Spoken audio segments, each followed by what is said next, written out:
आगामी 2024 के चुनाव व सांगठनिक मजबूती को लेकर भाजपा की बैठक। आगामी चुनाव और दल के संगठनात्मक मजबूती के लिए राजेंद्र नगर स्थित भाजपा के बिलासपुर नगर विधायक अमर अग्रवाल के नेतृत्व में भाजपा कार्यकर्ताओं की अहम बैठक हुई।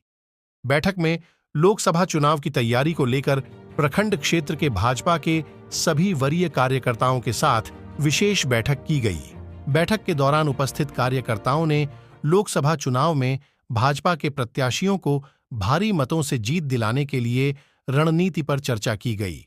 इस बैठक में जिलाध्यक्ष रामदेव कुमावत, गुलशन रर्शी, पूर्व महापौर किशोर राय, पूर्व महापौर अरुण सोनी, रमेश ललवानी एवं पूजा विधानी सहित बिलासपुर भारतीय जनता पार्टी के 6 मंडल के मंडल अध्यक्ष, बूथ कार्यकर्ता, महिला मोर्चा अध्यक्ष एवं समस्त महिला मोर्चा के पदाधिकारी व सदस्यगण एवं समस्त भाजपा के पदाधिकारी कार्यकर्तागण मौजूद रहे।